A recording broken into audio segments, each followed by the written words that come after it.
Welcome to Everything But the Kitchen Dink, the podcast where we discuss all things pickleball with your hosts, Rob and Andy. Welcome back to Everything But the Kitchen Dink. Welcome back, everybody. Welcome back. I'm Robert. I'm Robert. How are you? Yeah. And if anybody's watching on YouTube, we look like a right pair of schmucks. Wearing a new outfit. It's our new tournament outfit. Yeah, so go and, it'll probably be in the promo. Can't wait to wear this. Take a look on YouTube. So welcome back, everybody. Yeah. It's been a very interesting week this week for Robert and Andy. Stop whispering. Sorry. Let's kick off with, I'm just going to start off very randomly and say, did you hear about proton paddles? I know it's very random, but I want to start with that. It's a paddle we've never had any experience we've never of, had we've a been proton desperate paddle. to, but we've seen the odd one or two around. And whenever I have seen them and played against them, they pack a punch. They really pack a punch. Yeah, they do. Anyway, they do until they're in our hands. Yeah, that's true. In an email communication with professional players, the PPA Tour founder and CEO Connor Pardo conveyed the news that proton paddles are no longer permitted in professional play. And this is not to do with them being too powerful. Yeah, they're not banned. They're not from banned that point of view. From that point of view. They're banned because they failed to resolve its outstanding debts and is now in bad standing with the United Pickleball Association.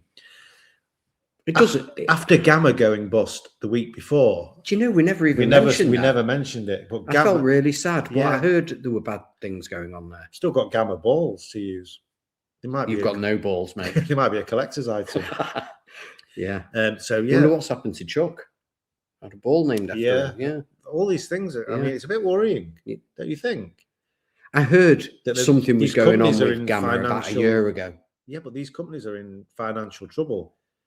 It doesn't bode well for pickleball, does it? You're right. I hadn't thought about it from that point of view. But there's plenty that are not in financial trouble. No, that's true. And you know what? I'm not casting aspersions, but you don't know what's gone on behind the scenes. No, if there's been somebody doing rogue stuff. Well, or maybe there's just so much competition, and the strong survive. Yeah, who knows? No, it's true. But I just wanted to start with that because we didn't mention it last week, and I thought it was quite interesting. Well, you started with bad news, and it's only going to get worse from here. Don't say that. So go on, start us off. Well, it's going to get worse before it gets better. But it's going to get better. Okay. And you know what? We knew it was going to be tough, this tournament. Oh, we're straight in with that. Well, okay. Fair enough. Yeah. Okay. I mean, basically, we did have a practice. We on reflection, I am feeling positive. Okay. I know you're feeling a bit more positive. I'm feeling really positive. Okay, well, good. I'll tell you why. But I feel like there is a bigger mission as an amateur, as us personally, as everybody should be with their plan of how they want to progress in pickleball. The bigger picture for us is going through this period of not playing for a good few months, not doing any tournaments for about 6 months. Yeah. And knowing that we are coming out of that, but it's going to be a little bit of a difficult period as we shake off the rust, as we get the tournament experience back and everything like that. It's going to be a bit up and down getting through that, but we've been here before. I've been here before, and we've come through it, and that's what we'll do again. So, well, you've come out with a statement there, and we've not really told people what happened in Sheffield. No. But so maybe we should talk about our journey there. Yeah, this is the important. Let's get into it, because it was so much fun going down there. I was almost sorry it was only an hour and a half away for us. We had such a laugh on the way, and we even did a TikTok video on the way because we were so motivated and up for it. Yeah, I was really excited, and we didn't realise until we got there, but this is where we won the gold in the last small tournament we did. We did. Which was a 4-0 tournament. It was. Yeah. It was. It was pretty much, I guess you could say, we were defending our title. Yeah, we were. Not very well, but we were in a way. Yeah.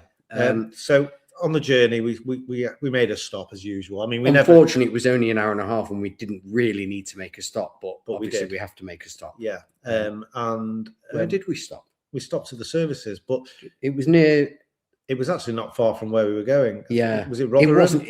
No, it was before there. It was. I can't remember which one it was, but it was a small one just before Sheffield. That was only. We didn't stop to eat, and it wasn't a great service. Well, hang on a minute. It was 10:30 in the morning, and I can always eat. So I actually did go over to Greg's. Okay. Do you remember? I do now. And I was really upset because I don't know if you've ever been to Greg's. Other food and bakeries are available. But Is Greg's a northern thing? Or is No, Greg's all over the country it's now? all over the country. Okay. And I basically wanted a vegan sausage roll. They're really nice. If you've never tried them, they're really nice. Why did you want? Were you just doing that for me, or? Well, I quite like them. I really like them. Okay. So I asked for a vegan sausage roll. Sorry, we don't have any. It'll be 9 minutes. Well, I wasn't waiting 9 minutes. What do you have? Well, we've got steak bakes. Okay, I like a steak bake, but they're cold. Well, no, you asked. Yeah, I asked if the temperature, and they didn't really know. No, did didn't they? know, and they had to guess when they came out the oven. Exactly, and I get it. And I'll tell you something else after this. But he said there's a microwave over there. You can heat it up. I don't want to be heating it up in a microwave. So in the end, you shouldn't have to buy it. No, and then go and take it to the cafe and heat it up. So I didn't get anything in the end, and I walked out disappointed. Now I've got a friend that is actually one of the quite high up in Greg's. She's like the area manager. Have you spoken to her? Yes, she actually turned up this at my is house, funny enough, the other day. So I actually told her about this, and I said, look, I went to Greg's. I was stopped at the services. They had nothing for me. And she said they have a schedule of when they bake stuff, and they try and bake stuff for the busiest times of the day. But that could be any time for services. And she says the only reason why they can't heat stuff up is because they have to pay tax. So? Well, then the tax is put onto the customer, who will have to pay more, and they don't think that the customer would pay more. As it happens, I would pay more for a hot... Yeah. What would the tax be? Well, let's say it's 20%. On a £1.50. Say it's 20%. Okay, so it's 30p. Yeah. Do you like the maths there? Very good. I should be a darts player. I would pay 180. Yeah, of course. Anybody. Well, because you're not going to have it, are you? Who wants a cold one? Well, they've lost out because I didn't get it. So is it not better that they do it hard? I'm sure they're doing all right, Greg's. I'm sure they are. Anyway, this was the reasoning behind it. I know we're going on a bit of a tangent here, and this is a pickleball podcast. Yeah, but it's all part of the journey. But it is part of the maybe journey. that affected our play. Well, it did, because I ended up buying a pizza, and I'm lactose intolerant. Okay, well, let me tell you where I'm at. Go on. Because I don't know if you know this, I'm sure you do, but people out there won't know this about me. I used to work at Greg's. It was my greatest job ever. Is this before uni or after uni? I was 15. So I you used were to illegally walk. working at Greg's. I think I had a Saturday job from 14. Wow. I was down the pit. I was in the coal mine at 6 and not PM, 6 years old. You know, up north, it's tough. Yeah. Anyway, so I used to walk to Greg's 15 minutes down the road. Yeah. Greatest job ever. I was a real fat bastard in those days. And not only that, it was 50% off anything in the shop. Wow. It was the I wish I would have known greatest you then. job ever. Yeah. Everybody but I guess used to come it wasn't Greg's like all over the place then. No, I think it was a northern thing there. Yeah. Anyway, I was a novelty. I think in that branch, I was the first male to work there. Right. So I was a real novelty. And I used to, those were the great days when you could heat it up for someone. Yeah. Those were the days, eh? And I had those pies and pasties coming out. Oh, fantastic. Bish, bash, bosh, you know, one in, one out. It was amazing. And that really, really upsets me now when I go into a Greg's and I've got to eat cold. Yeah. Because generally when you go in, everything's cold. Yeah. Unless you time it right. But there's about 20 different things coming in and out that oven. Yeah. So what are the chances that you're going to walk in at that time when yours is still warm? Well, apparently they have a system that when the busiest times are, but listen, it is what it is. Well, I'm sorry, Greg's, but I'm done. I'm done. While with we were Greg's. there, we both frequented the male toilets as well. It was really difficult getting in that cubicle together. But yeah, we noticed a few things. Yeah. Fuzzy brush. The weird thing is, I've been in and out of these services for years and seen this so many times. But this one time I saw, and people must have seen it out there, they've got these capsules. It's like weird. those things where you turn if you want some candy and you put the money in and you turn and then it pops out. It's a capsule. It's the most unfun capsule you could ever have. What is it? Like in a dispenser. teeth? It's basically if you're in a rush or you've had a long journey and you haven't got your toothbrush with you chew this thing. And I guess it has toothpaste on it. Well, on one side you've got fuzzy brush, and then on the other side you've got a condom machine. Condoms and breath. Who's getting lucky in the services? Not me. Yeah, but you've got to brush your teeth first before you do anything. I mean, it's weird. I really want to know. I'm getting animated now. Do you? Who's getting lucky? Has anybody out there bought a fuzzy brush or a condom in a service station? Do you know how much they are? Go on. £2 for a fuzzy brush. Yeah, but they have a shop. You can go and buy a toothbrush. I know. Weird. Anyway, so that was. So it was good fun on the way down. We had a good laugh. Yeah. Until we got there. Anyway, we got there early, and I've got to say, like, the guys that run this tournament are really good. Yeah, because the courts are ready, and you can have a good warm up. I mean, we were playing for a good hour. I think there was stuff going on in the morning, but when we got there, there was finals, so there was plenty of courts.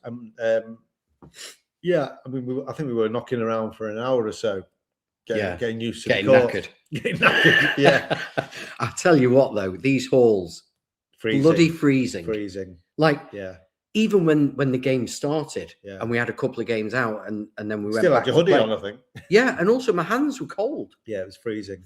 You know, it was But we had a good warm up, and then we went into the games. And would you want to tell us how it went? Okay. I mean, these tournaments, they're a good standard, but you'd never know what you're going to get, do you? No. So last time, also all four were very evenly matched. Yeah. This time, you had a mixture of players who were, touching the 4-5, and also players who were very good but hadn't played in tournaments, so were in the threes. But really, they weren't threes, were they? No. They weren't threes at all. No. They weren't nowhere near a 3.1. It's shocking, really, because... But that doesn't matter. That doesn't matter. My point was that, you don't know what you're going to get with these tournaments. It was a very high standard for a 4-0. The other thing I want to say is that, and I know we talk a lot about Rotter, and that is coming up. They've been so oversubscribed that they have added a 4.5 to the 18+ division. Now, that's great for them, but there is a serious problem for the over 50s in this country. Yeah, there is, because you go from 4-0 to open. There's no in between. And there's a lot of players that are in that in between level. So there's a lot of 4-5 players that aren't quite at the open level.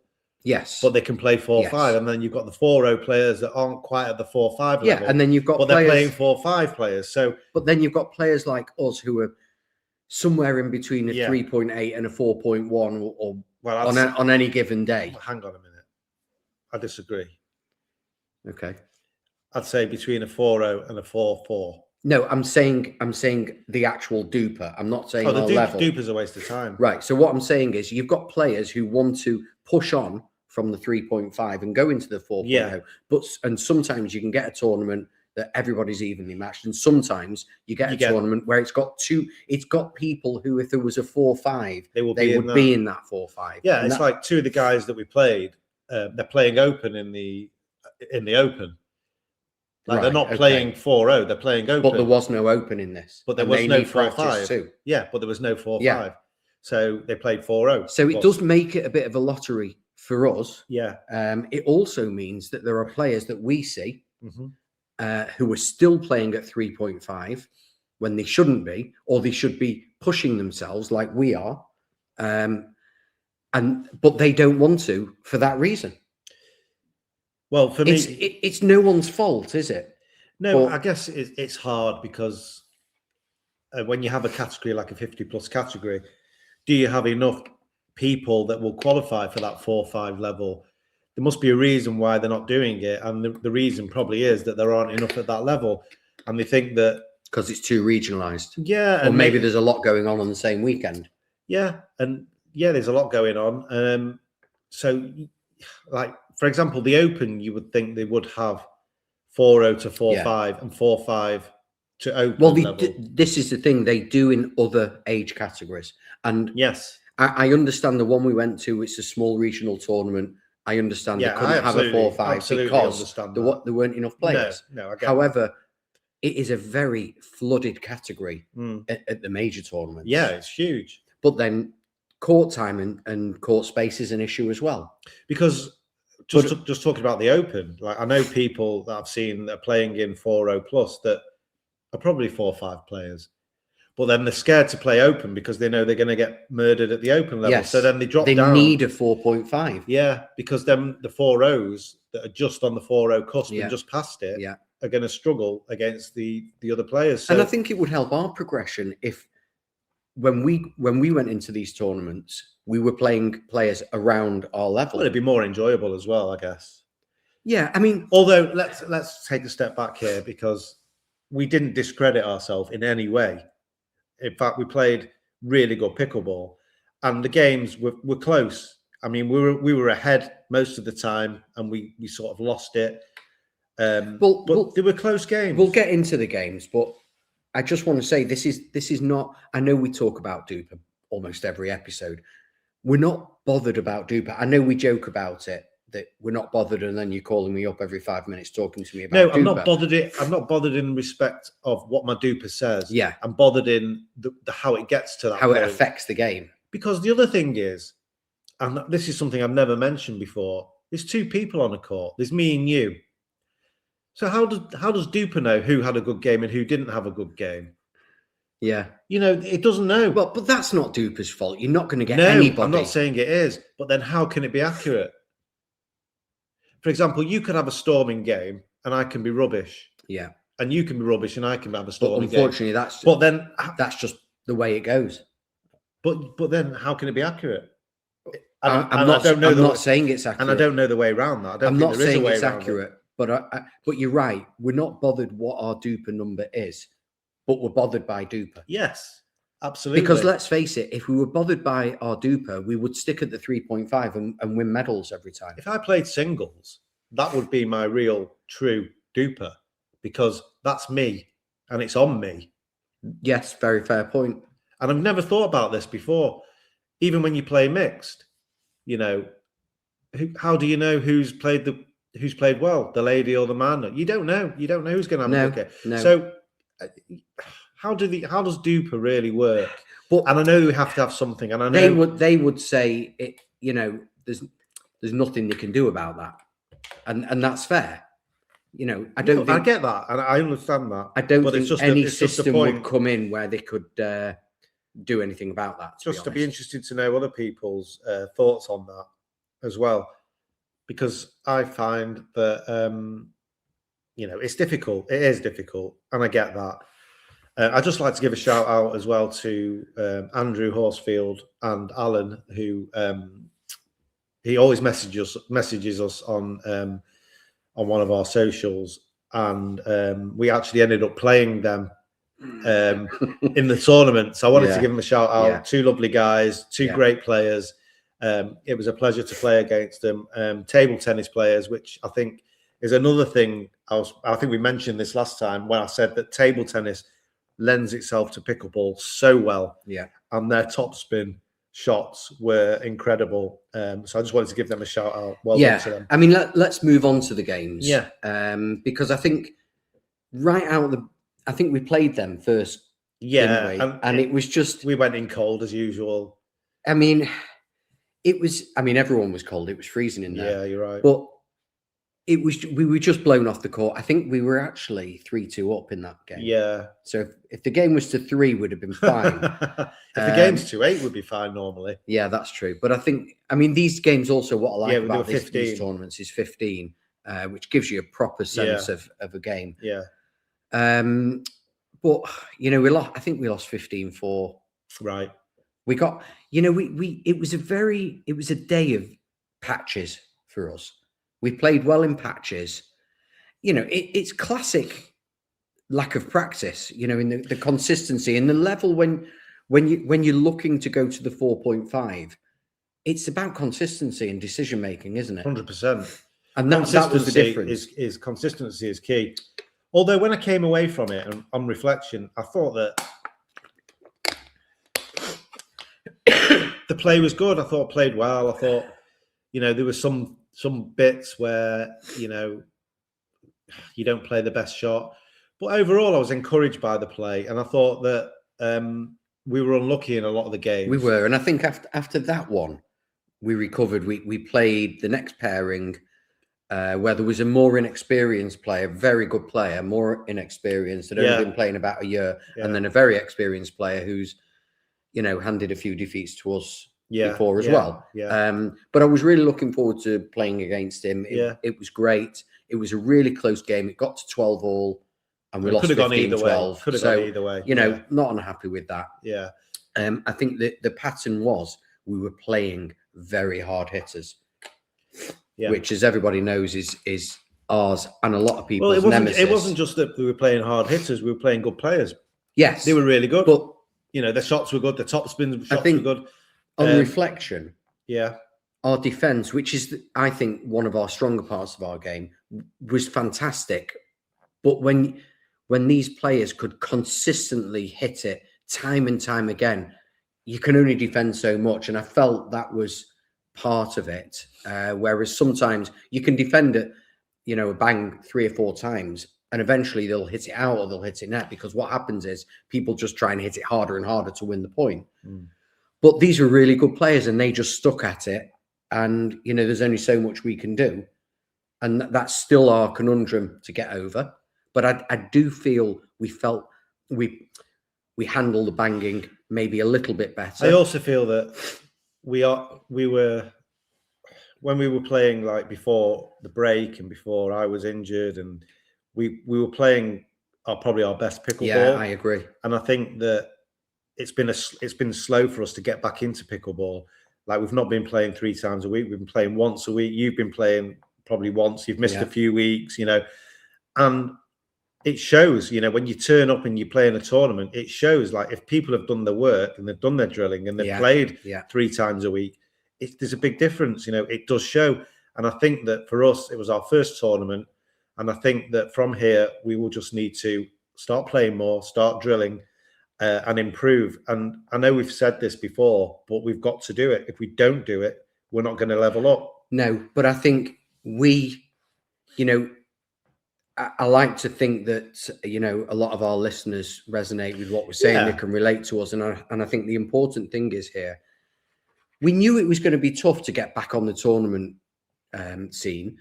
We knew there would be plenty of rust to shake off. And we knew there was a possibility that this could happen. We lost all 4 games. The last 2 games, we were almost level at the turn. Yeah. I think one of them we were 10-5 down and brought it back to maybe 10-8, and we lost them both to 8. Yeah. But we were there, we were competing. Yeah, absolutely. I think we then had it then went on to, everybody went into a semi-final, which we lost, and then a final. And then a bronze match. And it was a shame it wasn't 3 games like it was in the tournament last time. But again, you know, time is an issue. But I think, you know, we have to go through this, and I think we've come away learning from this as well, because we came away saying that's it now.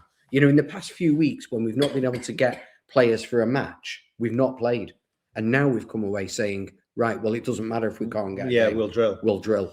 Also, I came away, like, and reflected, and I thought about the day, and I actually really enjoyed playing. I went through a phase in pickleball, and I'm sure everybody's been there, where you play too much. You can actually play too much, and then you're not enjoying it. No, that's true. And I actually came away and I thought, do you know what? It didn't matter that we lost the game. I really enjoyed it. And I thought, that's amazing. Like, I actually enjoyed playing. Yeah. Look, no one enjoys getting beat, but at the end of the day, I just enjoy playing. I enjoy being back in a tournament environment, you know, experiencing. And that's why it's important to do this. Yeah. Even when we're not ready. Yeah, and maybe, absolutely. You know, we certainly weren't ready. No, we weren't ready. But But it was a great experience. It was, I can't it was say a well-run tournament, and I had a great time. I do mirror that, although maybe I am a bit hard on myself. I was very disappointed. You know what it's like when you feel you don't give a proper account of yourself. What you can do, which was obviously going to happen. But I now see that the last couple of weeks we played a couple of times, and now this week we'll be playing 3 times. And I can see that coming. And now we've made the commitment to drill. Whatever happens, if we can't get a game, we'll drill. I'm excited about getting through this up and down period. I can see what's at the end of it because, like I said, we've done it before. But I was, on reflection, yes, I played some very nice pickleball. I just felt maybe because of the situation, and this will get better, maybe I'm just not as confident as I was maybe 6 months ago. Okay. So I'm not jumping around and diving around the court. And yes, I'm playing some good shots and I'm getting some great balls back. But I need to, that confidence will come as well. And that's maybe I'm just playing thing. Maybe it's just that I feel that because I know I'm not there yet, I'm not as confident. And you're a bit more confident in your play. Yeah, I am. I feel like I'm playing well. I do feel confident. I feel like I'm back to where I was before I wasn't playing, which is great for me. And now I just want to get even better. I think confidence comes with playing regularly. Yeah. And also it's like anything. I mentioned this analogy last time with a football striker. When you're playing well and you're scoring goals, that breeds more confidence. Yes, you're right. So when you're playing well, yeah, you end up being more confident. The problem, and I hope you don't mind me saying this with you, is you do get down on yourself too much. I put too much pressure on myself. You put too much pressure, and then that spirals you down because you end up not hitting the right shots, and then it gets in your head. And I'm sure this happens to many, many people. But we know you're a good player. You've played top level pickleball. You played brilliantly, and I know you've got that. Yeah, and I know, and you've got that. But that's also when it's frustrating. Yes, when you're not doing what you know you can do. Correct. And I just think with you, it's just a matter of getting back, playing more games, getting time to drill. Yeah, and you'll soon be back to where you were, because we know you can do it. Yeah, for me, it's like losing weight. It takes, you can lose. You're never going to do it. Well, you can lose weight, and then it takes a long time, and then you do it for a good few months. You've lost your weight, and then you can go on holiday and put half of it back on. Yeah, and you can lose it so quickly, and that's what it's like. And you do lose it. You do lose. Like I felt not only did I lose my pickleball skills per se, but the fitness as well. I found it took me a while to get back to where I was with my fitness. Yeah. I feel our fitness has come now. Back it's back. I'm finding my fitness. Quickly, and I'm happy with my play. I just want to get better and better and better now. Yeah. So you're right. We need to get cracking. We need to get drilling. We need to do it all. But it's bank holiday weekend. We're playing tomorrow morning. Yeah. Holiday weekend. Yeah. I'm really excited. We're just going to have to get through it and keep playing. Yeah. And it'll come. Yeah. And I'm excited. Good. What have we got next? Because that was our journey anyway at Sheffield. Yeah. And hopefully we'll get another competition under our belts before we go to Spain, because I'd like to do another one. Yeah, definitely. For the practice. And thanks to those of you who came up to us, and apologies. I actually thought I brought stickers with me and I forgot. Yeah. We're gonna Which was in another bag. That's the problem. Next time we'll have but thanks for coming up to us. There was a young guy playing in the singles. I never got his name when we arrived, and I was just stretching, and said he was a listener, and I hope you won your match. I didn't get your name. We were supposed to catch up later, but we'll see you another time. And thanks to everyone. I'd just like to also, we never touched on it, but the lighting. I just want to mention the lighting, because we were on a court right in the corner for all our matches. So you had windows on one side. And on one side of the court, it was really, really dark. The other side was perfectly fine. And we did switch round at 8. Yeah. But everybody, when they switched round, found it really difficult because of the lighting. And this plays such an important part at tournaments, that the lighting has to be good. And I've come across this a few times, not so much in tournaments, but in social play where venues don't have great lighting. In fact, we used to play with a guy whose job was lighting, or he was a surveyor of some sort, and he was always going on about lighting.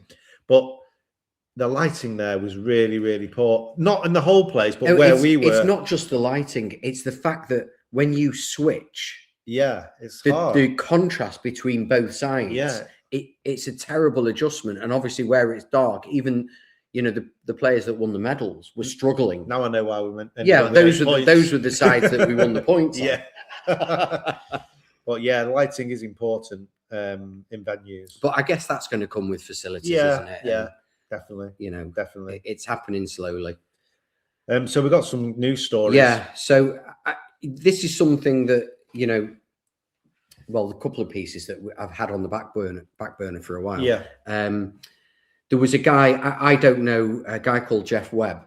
Right. I don't know him. I'm not going to go into the personal side of it, but a famous guy in America who was 76 years old and died a couple of weeks after having a serious fall on a pickleball court. Wow. What, he broke something, or? I've tried to find out what exactly happened. I've died on the court many a time.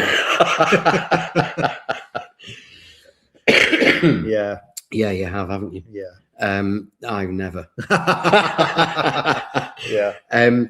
But it made me think about. I tried to find out, was it, you know, what exactly happened? Was it a lob, or was he reaching for a ball? But I can't find out any information. But obviously, it brought to light the fact that, you know, it can be. This is not just about pickleball. You know, it's any sport, but particularly on a smaller court where the ball is very fast, it can be dangerous. And I think we need to just take a step back and be aware of this. That particularly, you know, if you're 70 plus, but it can happen to anybody. I mean, you fell over a barrier, nearly killed yourself, didn't you? You know, that 1 foot barrier. I broke my foot. Yeah. So listen, thank God you didn't fall on your head, or you're right. I mean, you might have done. I mean, that would explain. It's not Final Destination. Coming back to get you. Yeah, exactly. So I think, you know, there's just a few things that I want to say that. Go on, you say. Just you've got to be careful on court, and some of the big no-nos that I've looked into is, you know, the backpedaling. How many times have we seen people I've told fall people over about this? Yeah, you know, if someone lobs you, don't be running backwards. Yeah, turn and run. And we've seen it happen. We've done it ourselves. Yeah. So just be careful. Seen you doing all this. I've done everything. And obviously, my other thought was overreaching. So you know, you can be reaching and hit your head into the post, or you can tumble over. Yeah, talking about hitting heads. You never told the listeners what you did to me. It was actually in the notes. I did to you. Yeah, you hit me on the head with a paddle. You forgot about that, haven't you? I did forget about that. I thought when you hit me on the head when we were warming up. Do you remember that? I mean, do you know, I've had quite a few hits on the head, and most of them have come from you, and most of them have been when we've been on the same team. We were just warming up, and I happened to hit the ball quite hard at Andy, and it hit him on the head. But that was a ball. You hit me with your paddle on the head. We were both going for the same ball. Yeah, I think and I think you shouted mine, and I still went for it, and you hit me on the head. Well, some of our experts that are listening, I'm still concussed. I'd like your opinion on this. Sometimes I feel that when we're playing people who hit the ball very hard, very fast, we don't stack on the return, do we? No. It just, you know, we've got enough to worry about with the bangers. I don't mean bangers in a derogatory term. I just mean people who hit it hard, that we can't worry too much about then switching as well. So, because I normally take the right side and you normally take the left side. So you're used to taking the forehand. Yeah. What we've got to do is you've got to, and I've said this to you a few times, you've got to allow me to take that forehand when we're not switching. But it's just habit. It's habit. It's muscle memory. Yeah. Anyway, so this ball comes over. I think it was a high one, wasn't it? Yeah, it was. And I screamed. The whole of Sheffield heard me say, "Mine!" Yeah. The whole of Sheffield, except you. And so I went for the shot and hit you on the head. But that was, that's something that you that's just my fault. Yeah, it's my fault. I hold my hands up for that. Yeah, I've got. You're right, and I think it comes back to not practicing. Yeah, it's not playing enough. Not playing enough. Yeah. Just going back to, we're actually playing in Blackburn tomorrow. Just going back to that, and the disrespect in this place. Oh my God. It's unbelievable. I mean, literally, they've put these 2 pickleball courts in. One of them is not usable. I know we mentioned this last time. The other one is okay. But where it is where everybody comes past to get to the paddle court. So the whole time. Well, they've not put pickleball courts in. What they've done is they've put paddle courts in, and they've had an area that's too small for another paddle court. Yeah. So basically, they've painted lines on the concrete, which is better than what we've got on a club night. Yeah. But they've painted lines. They've not. And I don't even think the net's right. I'm going to take my tape measure this time because I want to measure that net. Just because you're hitting the net a lot. No, it's not right. It's not right. But then people are just walking. Yeah, they've made no account for people who might play pickleball. In fact, nobody even plays. We're the only ones that play. Yeah. There. But the other thing is, these paddle players have got no respect whatsoever. No. They can see we're playing, and they just casually just walking past. They walk past to the courts. Not like can we? And not only that, they don't run past. No, they just walk past without looking at their phones, not even bothered. They don't stop. It was really upsetting me, actually. I'm not very happy about it. I might complain. Do you think they care? No, they don't care. But if you are playing paddle at Slazenger and you happen to be listening to this podcast, just stop. Just say, I'm not so sure any paddle players will be listening to this. Well, just stop. Give us a wave. Do the right thing. Do the right thing. Yeah. We're respectful, especially when we play pickleball. We wait till the point's finished. We wait till we walk past. You don't go behind somebody. Surely it must be the same. And even when you do, you say, "Oh, sorry," and then you run past. Yeah, I just thought about it, and it's really. No, you're right. You're right. But it's bank holiday tomorrow, so hopefully no one else will be there. It'll be packed. Do you think? Yeah. I'd be absolutely packed there. Okay, you know what? Not with pickleball, but with paddle. No, but I do like the fact that people are walking past because I'm waiting for someone to say, "Oh, can I have a go?" No, they're not bothered. They just want to get to the paddle courts. I know. But I'm actually surprised no one has actually tried to make fun of us. Yeah. Because there is that element in paddle that want to make fun of pickleball. But there is. Going back to what you were saying about the danger, the dangers of backpedaling. I've just seen you put wear proper court shoes. It's interesting because how many times have we fallen because we've not had the right shoes? Well, the struggle I've had with court shoes has just been phenomenal. You've got to stop playing in stilettos. Leave those at home. They're for your private time. Only when you walk on my back. But I actually felt like my shins from wearing my court shoes on the hard court. I do feel it more on the hard court. You see, we did have the conversation afterwards when you said, "Well, I've been wearing these shoes," because I said, "Are they running shoes?" And you said, "No, they're court shoes." Yeah. However, there are court shoes for indoor, outdoor, and it is a minefield. It is. I'm fed up with it. But maybe they're not the right ones for outdoor. Well, I'm going to wear. I've got these on today because I've been playing today. What are they? They're my Asics. I'm going to wear them tomorrow. Yeah, but are they running shoes? Yeah, I'm wearing them tomorrow because they're more comfortable.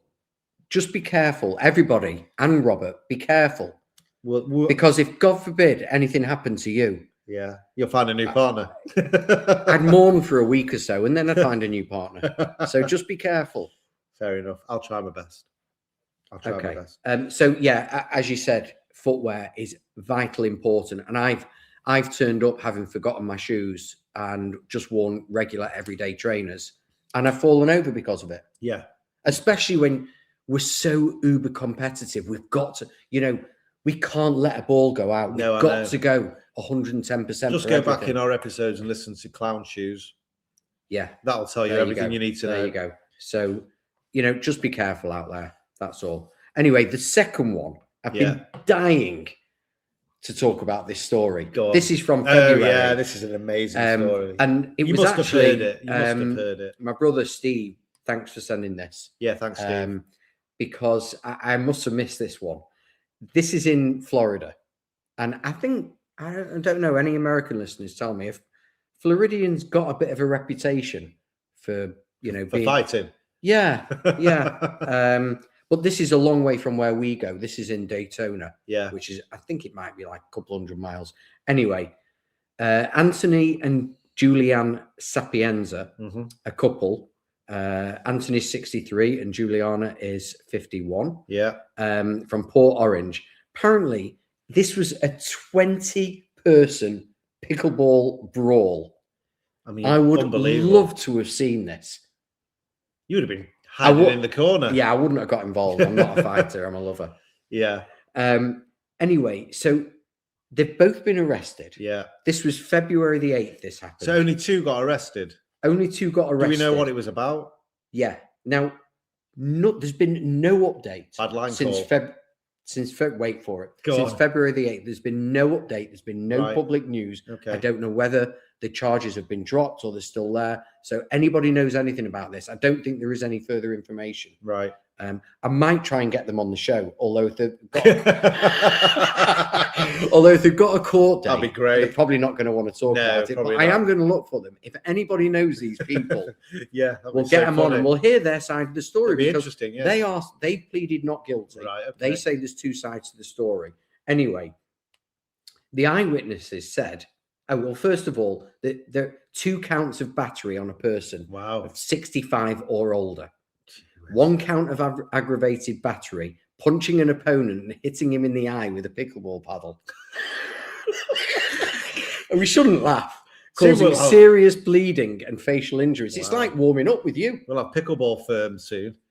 Oh, God, yeah. Anyway, so I got some eyewitness reports. Right.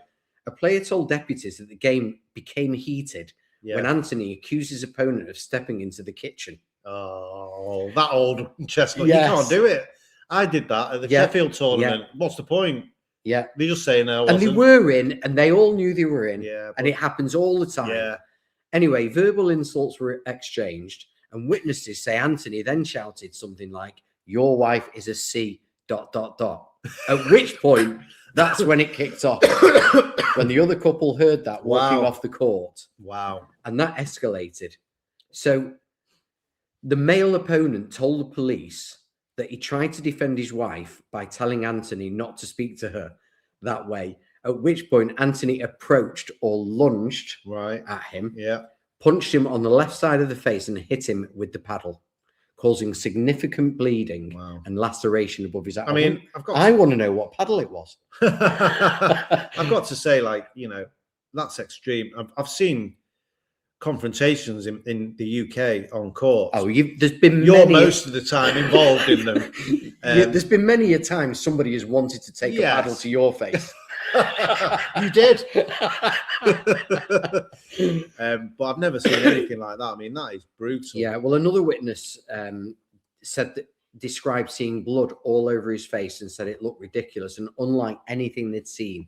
It's just not pickleball, is it? It's not pickleball. You don't expect it. Both have entered not guilty pleas. Right. And their attorneys are saying that that's only half the story. So we need to get the other side of the story. Well, it'd be interesting to find out the outcome and if they get charged. But I mean, that's crazy. Now, something I saw in an article that came up, which has not been proven, is that at the same time, an alligator was spotted in and around. What, just in and around the chaos? And even the alligator probably tiptoed away. Yeah. I mean, the whole story's crazy. That's not proven, but how funny would that be? The whole story's mad. I mean, I would like to know the outcome. It'd be interesting to find out. I mean, they've been released on bond, which I think we would call bail. Bail, yeah. They were arrested, charged. So it's just crazy. It is crazy. Yeah. But anyway, we'll hopefully that's an updating story and not great for the game. But while we're doing I suppose any news is good news. While we're doing an updating story, I'd like to do a little update on this paddle, which is the 6-0 Black Opal, because I now have used this paddle for probably a good few weeks. Yeah. And I've used it on the indoor courts and the outdoor courts with both kind of balls. And I can honestly say it works brilliantly. You did say you do an update after being on I did say an update. Now, I did find originally that it had some dead spots around the top. You actually here. gave up on this paddle, didn't you? I did. Which is a lesson to everybody. Yeah, I did give up, and I'm so happy I went back to it because it's an awesome paddle.